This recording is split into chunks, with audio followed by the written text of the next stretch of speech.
इनको सॉल्व करिए। देखिए पहला क्वेश्चन दिया है HCF 252,594 बराबर, HCF दिया हुआ है हमारा 18। ज्ञात करना है कि LCM 252 और इसका LCM ज्ञात करना है इनकी। LCM बराबर सूत्र होता है पहली संख्या इंटू दूसरी संख्या बटे HCF। तो चलिए हल करते हैं इसको। तो पहला नंबर हमारा है 252 इंटू दूसरा नंबर है 594 बटे में HCF कितना है 18। चलिए तो देखते हैं 18 से 14 बार में ये कैंसिल हो जाएगा। अब 14 का मल्टीप्लाई हम इसमें करवा देते हैं 594 में, तो आपका हल निकल के आएगा, यानी कि LCM बराबर हल निकल के आ रहा है, LCM आ जाएगा 8316। यही हमारा आंसर हो गया। तो आपको इस तरीके से हल करना है कि मतलब हमें सूत्र ध्यान रखना है कि HCF में किस तरीके का, LCM में किस तरीके कौन सा सूत्र लगाना है, उसको ध्यान में रखना है। ठीक है, आइए क्वेश्चन नंबर दूसरा।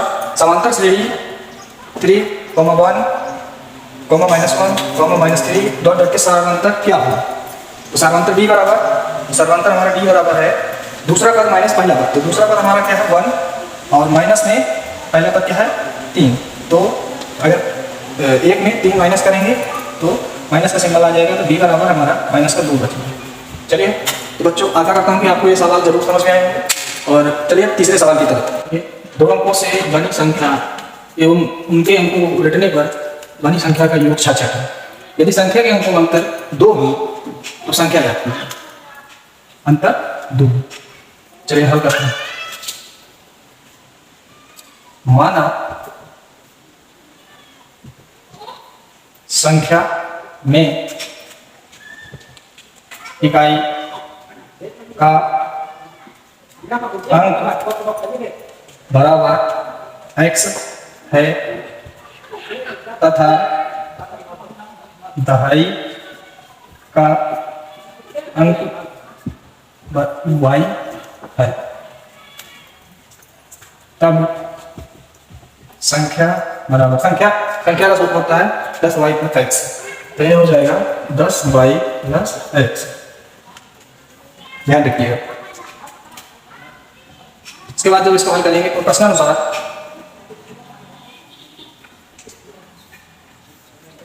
हल देखिएगा। कह रहा था 2 अंकों से बनी एक संख्या, तो 2 अंकों से बनी एक संख्या हमारी हो गई 10y + x।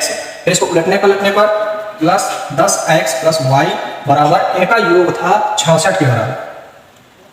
तो 10y और 1y 11y हो गए, प्लस 10x 1x 11x हो गया बराबर 66। इसमें से 11 कॉमन हो जाएगा, यहाँ हो जाएगा x + y बराबर 66। तो x + y बराबर 66 बटे 11। 11 से 6 बार में कट जाएगा, तो ये हो जाएगा x + y बराबर 6। Question number 1। फिर इसके बाद इतना हल होने के बाद यदि संख्या के अंकों का अंतर, हमें केवल संख्या लेनी है x और y। तो संख्या के अंतर बराबर x - y बराबर 2। ये हो जाएगा हमारा समीकरण नंबर 2। समीकरण 1 व 2 से हल करने का। समीकरण 1 हमारा हो गया x + y बराबर 6, दूसरा हो गया x - y बराबर 2। ये y लाइन कट जाएगी तो x बराबर 6 2 8, तो x बराबर 8 बटे 2। x का मान निकल आया 4। ठीक है, अब देखेंगे x का मान 4 निकल आया। x का मान समीकरण 1 में रखने पर, समीकरण 1 था हमारा। अब इसका हल यहां पे करेंगे। ठीक है, तो इसका हल अगर हम यहां से निकालेंगे तो यहां से जब समीकरण 1 का मान, तो समीकरण 1 में रखने पर समीकरण 1 था हमारा x + y बराबर 6, x मानेगा 4 + y बराबर 6, y बराबर 6 - 4, y बराबर 4 4 गए 2, तो y बराबर हमारा निकल आया। तो पूछ रहा था तो संख्या ज्ञात कीजिए। तो संख्या बराबर हमने आपको बताया था कि 10y + x। तो संख्या बराबर 10 × y का मान 2 + 4, 10 दूनी 20 4 24। यही हमारा आंसर है। तो उम्मीद करता हूँ कि आप सवाल आपको समझ में आया होगा, नहीं आया है तो एक बार इसको रिप्ले करके इसको देख लीजिए और हल कर लीजिए। 100% ये बोर्ड में ये सवाल आने ही वाला।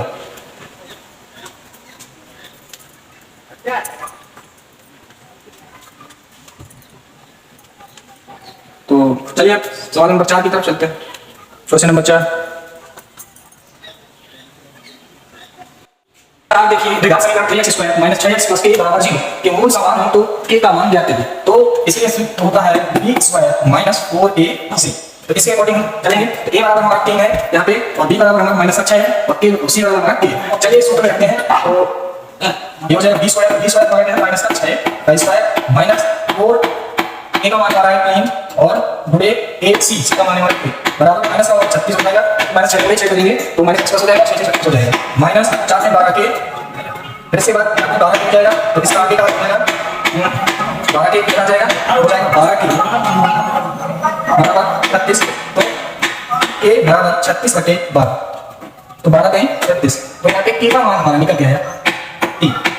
ये हमारा आंसर है। ये हो गया हमारा चौथा क्वेश्चन। आइए पांचवा क्वेश्चन देखते हैं।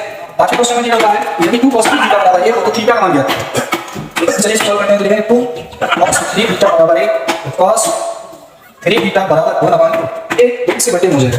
तो देखेंगे कि cos 3 थीटा बराबर cos कितने का मान 1/2 होता है, साइड में cos 60 का मान 1/2 होता है, cos 60 का मान 1/2 होता है। तो cos से cos कट जाएगा तो यहाँ 3 थीटा बराबर 60 और तो थीटा का मान बराबर 60/3।